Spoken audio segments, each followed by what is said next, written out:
एक बार की बात है, दो विद्यार्थी पढ़ करके चले इलाहाबाद यूनिवर्सिटी से बीए की परीक्षा दे करके। कई साल हो गया था रहते इलाहाबाद में, प्रयागराज में।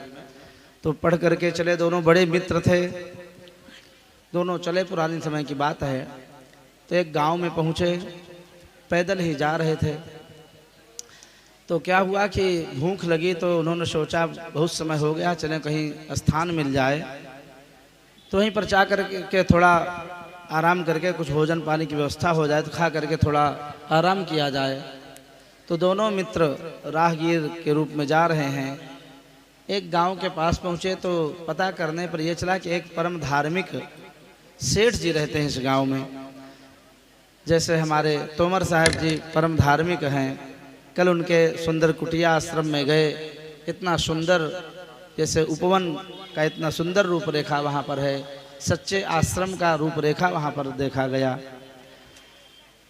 तो दोनों सेठ के पास गए हैं, कहा सेठ जी हम विद्यार्थी हैं, बहुत दूर से आ रहे हैं और भूख लगी है, कई दिनों से ठीक से पेट ना भरो है, कछु खाए पिए को व्यवस्था हो जाएगी? कहा ठीक है, थके हो पहले स्नान कर लो, फिर हम दोनों की व्यवस्था कर देंगे, कछु चिंता की बात ना है लाला। अब एक व्यक्ति, अब भाई कुछ सामान तो रहता है, राहगीरी दो होते हैं तो नंबर से अपना काम कर लेते हैं, तो सामान की सुरक्षा भी मन में विश्वास हो जाता है। नहीं कहीं भी जाओ डर लगा रहता है, भाई कहीं सामान हमारा कोई चोरी कर ले, हेराए जाए, कोई इधर उधर कर दे। तो एक मित्र अपना वस्त्र पैसा कौड़ी जो हल्का फुल्का था रख के सब किताब कापी गया, अपने मित्र को ठहरा के तका के और गया। तो सेठ जी आए, उसके पास बैठ गए। कहा वो गए स्नान करने? का हाँ स्नान करने गए बाथरूम में। अच्छा ये बताओ, वो तो बड़े अच्छे लगते हैं, ये बड़े ही उत्तम स्वभाव के लगते हैं, बहुत अच्छा स्वभाव है उनको, पढ़ने लिखने में बड़ा तेज लगते हैं, तुम लोग कहाँ से आए हो, कहाँ जा रहे हो, सब पूछने लगे। तो जो साथी था, जो ताक रहा था सामान, उसने क्या कहा जानते हो तुम्हारे साहब? अरे कहा सेठ जी तुमको मालूम ना वो पूरा बैल है, बैल। क्या है? उसने अपने मित्र की निंदा की। कहा वो बैल है, बैल, उसको कुछ आता जाता नहीं है, उससे अच्छे तो हम हैं, आप हमसे चाहे जो कुछ पूछ लो। सेठ जी अच्छा ऐसी बात है? कहाँ?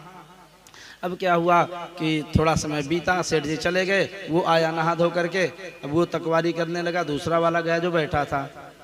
जब वो कपड़ा आदि पहन लिया तो सेठ जी फिर आए, अंदर से अंदर भोजन पानी की व्यवस्था अपना करवा रहे थे।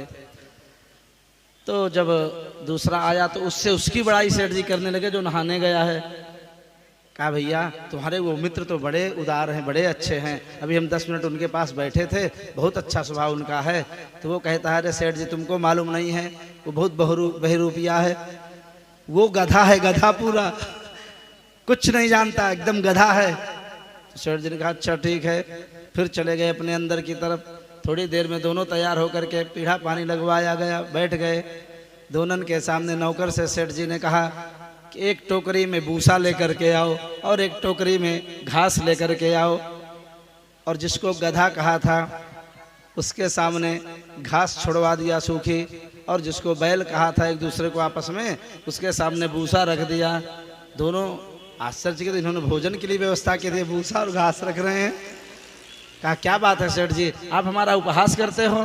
कहा नहीं नहीं, हम आपका उपहास क्यों करेंगे, तो क्या हम इसी को खाएं? और क्या आपका ये भोजन है तो आप क्यों नहीं खाओगे? कहा ये कैसे भोजन है हमारा, हम मनुष्य हैं।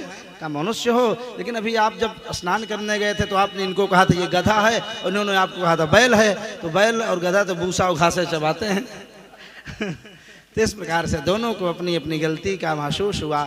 तो जो व्यक्ति दुष्ट स्वभाव का होता है वह कभी भी दूसरे की इज्जत बढ़ाई नहीं कर सकता है, अपने से अपनी ही डींग हाँकता रहता है। कि सच्चे व्यक्ति बड़े ही उदार हुआ करते हैं।